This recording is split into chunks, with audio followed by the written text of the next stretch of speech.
An electric power substation has transmission and distribution lines coming in and out of it. Typically, some of the components include a control building, large transformers, structures to keep the lines elevated, and circuit breakers. Both transformers and circuit breakers are filled with oil, which insulates the internal electrical components. If a fire breaks out, the high voltage levels mandate special guidelines for responding safely. The utility company control center will most likely be aware of a problem at a substation and immediately dispatch personnel to the site. However, you may be on site first, and if so, be sure to call the utility company just to make sure that they're aware of the emergency. Under no circumstances should you attempt to enter the substation before the utility company experts are on the scene. Because of the high voltage and possibility of explosion, the danger zone is extended much further, a minimum of 300 feet. Make sure your vehicles are parked at a safe distance and be careful to avoid putting them underneath a power line. When utility company personnel arrive, they'll provide guidance to set up a safe corridor of operations in approaching all the structures and equipment. This side is dead, all the way up to Talleyrand. The other side behind us is energized. Don't be shooting anything on the other side. They may decide to let the equipment burn itself out while directing firefighters to protect exposures. In situations like this, metal ladders should not be used. Only ladders made of non-conducting materials. A good guideline to follow when inside the substation is to have no equipment extend beyond shoulder height, because any overhead facilities may be energized. Most times the fire is coming from oil in circuit breakers or transformers. Because large amounts are housed inside, it's a major concern which requires special guidelines. With equipment de-energized, the oil fires can be extinguished by using protein foam sprays and water fog streams.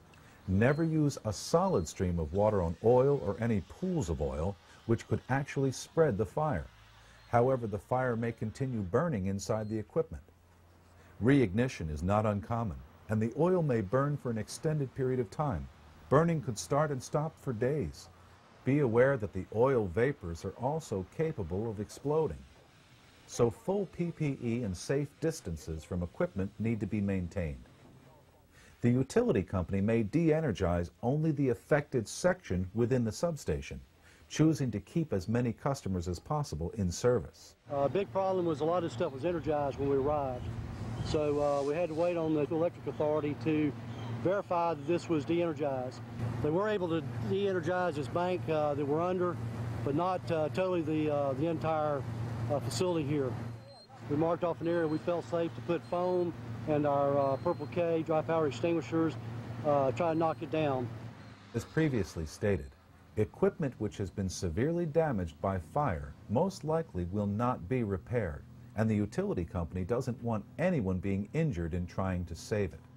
Another danger, glass and ceramic insulators under intense heat can explode when water is applied. There are other hazards to be aware of, such as toxic gases which can arise from insulation in batteries. So it's best to limit the number of people involved to only the most essential and to confine the fire within the substation fence line.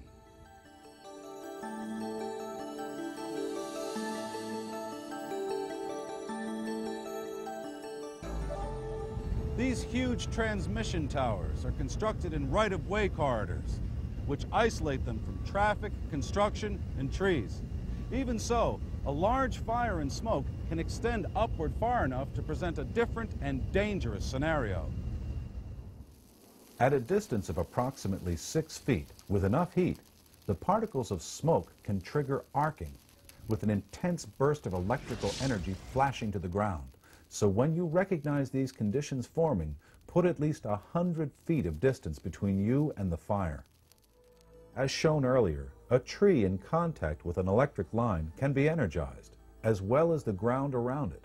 This situation involves step potential, and with all this in mind, everyone should be kept at least 100 feet away from the downed tree. Generating stations such as this, which burn fossil fuels to produce electricity, rely on you to bring fire emergencies under control. In the case when you guys come down here for an evacuation, this is where everybody's going to meet. If such a facility is in your coverage area, you need to be meeting with the utility company to discuss emergency preparedness to deal with possible dangers associated with the generation plant. Inside these generating stations, you could encounter hazards from water, steam, natural gas, and toxic substances. You need to familiarize yourself with the plant layout, know the location of chemical and oil tanks, hydrant and fire pumps, and so forth.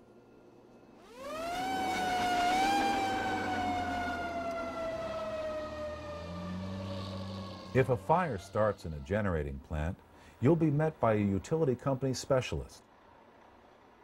This person will work with you to make sure that all of the contingencies you have discussed for this situation are addressed, so that the safest course of action can be followed in a dangerous situation.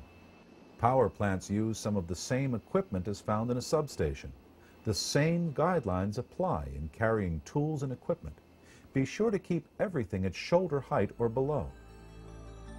Before wrapping up, let's review some key points. Put the following actions in the do or don't category.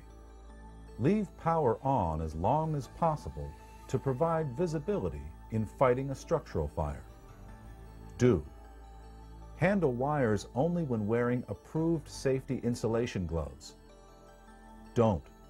No gloves can provide completely safe protection from electricity. Once unoccupied, pull the electric meter to cut power to the structure. Don't pull out meters. Wait for utility personnel to cut power. When working inside, keep your palms facing in. Do.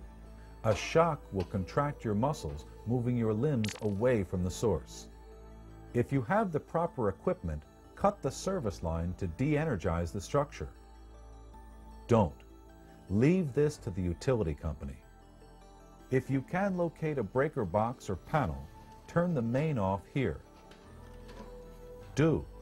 But be aware of backup systems which can still supply power. If you encounter a substation fire, what is the minimum safe distance for non-essential personnel? 100 feet? 200 feet? 300 feet? 300 feet. What kind of fire are you most likely to encounter in a substation emergency? Burning oil from inside breakers and transformers. In a substation or generating plant fire, all equipment brought inside should be limited to what height? Shoulder height, head height, doorway height. Shoulder height or below. When smoke and water vapor are dense, what dangerous situation arises around transmission lines? Ionization, phasing, arcing, grounding. The current can arc through flames and smoke to you and the ground. Electricity is an unseen danger which can claim the life of a first responder in an instant. Your training conditions you to take action, and you may believe this is a reasonable risk associated with your work. Don't be fooled. Take the time to recognize all the dangers we've presented, and then create an outcome which is safe for everyone, including yourself. Be alert, be prepared, and be safe. Lights out.